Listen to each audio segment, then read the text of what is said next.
So, yes, I am Dr. Jennifer Jacobs. I'm an Army veteran and a nuclear engineer, and I've spent most of my career working to counter nuclear terrorism. But 13 years ago, I read a Time magazine article about foster care, and I was shocked at what I learned. Well over 500,000 children experience foster care every year in this country. Just think about that for a minute. 500,000 children taken from everything they know and dropped into a different family for an indefinite period of time, often changing families, sometimes dozens of times.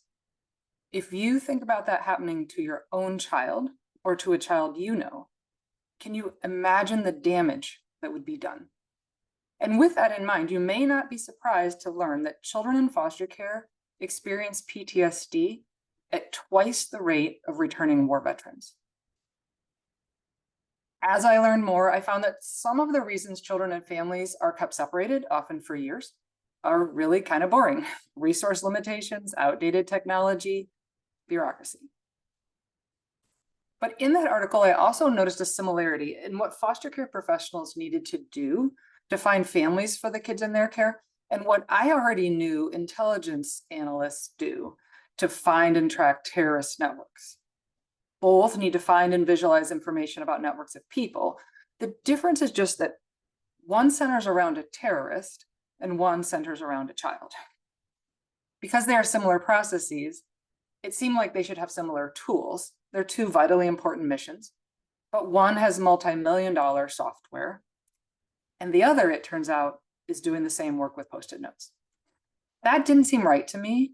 So over the following 6 years, I learned as much as I could about why we fight terrorism with all the tools we have, and that's a good thing.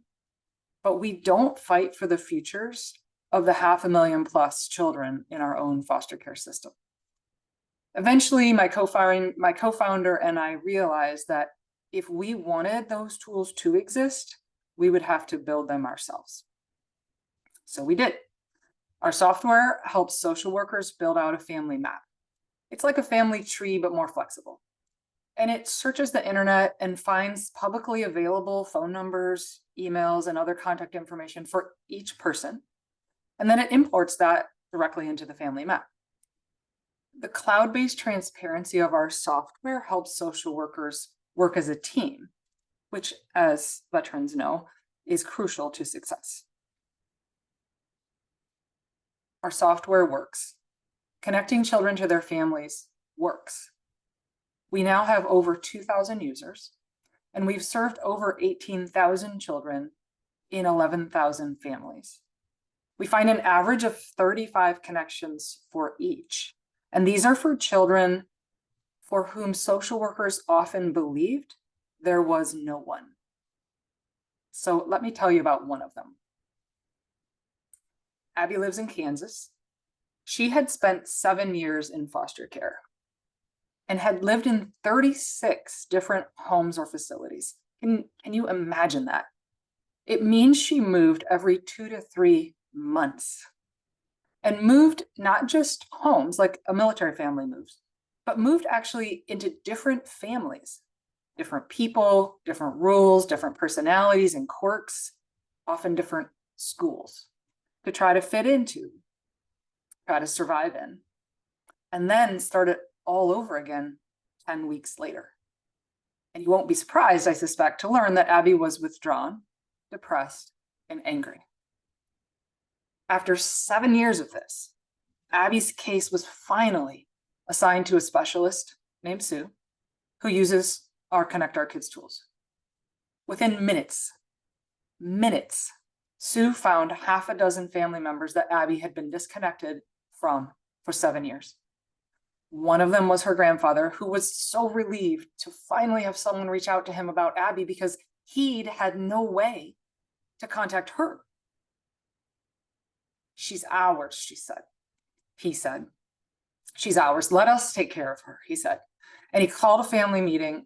And at that meeting, Abby and an adult cousin that she hadn't met before just clicked in the way people do sometimes. Abby got to move in with her a week later. And Sue told us that Abby's become a super smart and bubbly young woman, a complete change from 1 month before. Because now, instead of being a burden on every family she's placed with, she's been claimed by her own family that wants her. This story of connection happens more often than you'd think. We hear it over and over when we talk with our users. You can see here some of the things that they say to us. This work is completely doable with the right tools. No one has no one. It's just a matter of doing the work to find a child's people. The return on this investment, as Jake mentioned, is a little different. It's that we change young lives and we change society. The impact on a youth who ages out of foster care, which means turning 18 or sometimes in some states 21, without a supportive family, is devastating. The odds are that their future will see homelessness, incarceration, or underemployment, too early parenthood, and poor health. The cost to the youth is their life's promise, if not their life itself. These youth die at 10 times the rate of their peers. The cost to taxpayers is $500,000 per youth who ages out without supportive family. If we can reach just a fraction of the 20,000 youth who age out every year without that supportive family, the savings easily reach $500 million per year to society. We'd love to bring these resources and this approach to every child welfare system in America, to each of the 500,000 kids experiencing foster care every year. To do that, we could certainly use your help.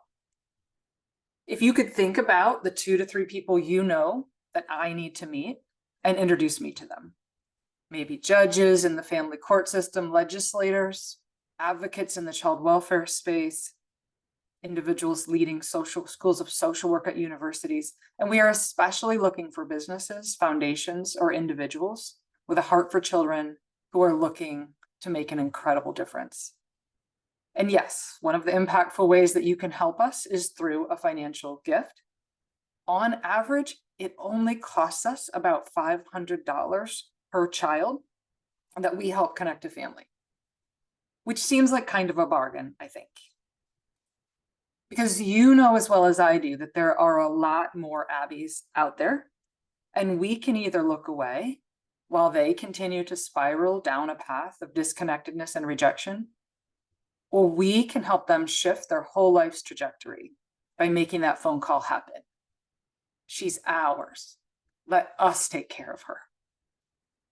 Which path will you choose for the children in your community? Thank you.